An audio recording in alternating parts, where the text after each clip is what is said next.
हरे कृष्णा। तो आज हम भगवत गीता के 15वें अध्याय का 9वां श्लोक लेंगे। क्षोत्रम चक्षुस्पर्शनं च रसनं घ्राणमेव च अधिष्ठाय मनश्चायं विषयानुपसेवते। तो जब जीवात्मा एक शरीर को छोड़कर दूसरे शरीर में जाता है तो भगवान उसे विशेष प्रकार की इंद्रियां प्रदान करते हैं। श्रोत्रम मतलब सुनने की इंद्रिय मतलब कान, चक्षु चक्षु मतलब नेत्र, स्पर्शनम मतलब स्पर्श करने की इंद्रिय त्वचा, रसनम मतलब जीवा टेस्ट करने की इंद्रिय, घ्राण में घ्राण का मतलब सूंघने की नाक। तो स्पेशल तरह के उन्हें ये विषय जो है विषय सुख के लिए ये इंद्रियां प्रदान करते हैं। और फिर जीवात्मा जो है मन के साथ मिलकर उसके साथ इकट्ठा हो जाते हैं, समूहबद्ध हो जाते हैं और फिर वो मिलकर जो है एक विशेष प्रकार की इंद्रियों सुख प्राप्त करते हैं। तो जिसकी जैसी भावना होती है ना वैसे ही भगवान उसी तरह का उसे शरीर दे देते हैं, जिसकी जैसी चेतना होती है।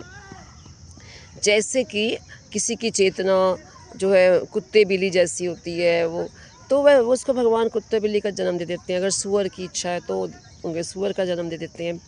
आपको पता है एक बार राजा इंद्र जो है उन्हें शाप मिला, अपने गुरु से शाप मिला बृहस्पति से कि वो क्या बन जाए, सूअर बन जाए पृथ्वी पर और 1 साल के लिए। तो राजा इंद्र जो है वो सूअर बन गए, 1 साल के लिए पृथ्वी पर आ गए। और फिर उन्होंने एक मतलब सूअर नहीं उसके साथ संग किया। फिर उनके बहुत सारे बच्चे हुए, पिगलेट्स कहते हैं जैसे।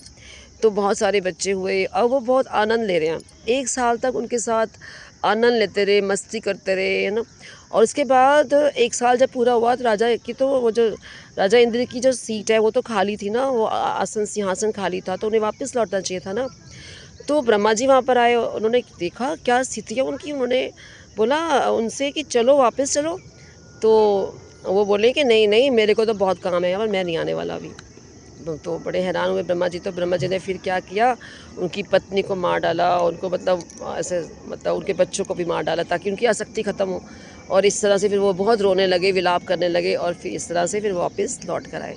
और फिर वो बाद में राजा इंद्र को जब पता चला वो ऐसे बिहेव कर रहे थे तो वो खुद बहुत हंसने लगे कि अच्छा मैंने ऐसे किया था, मैं ऐसे कर रहा था, मैं इतना लिप्त हो गया था, मैं इतना माया के जाल में फंस गया था। यही इल्यूजन है हमारा, इल्यूजन।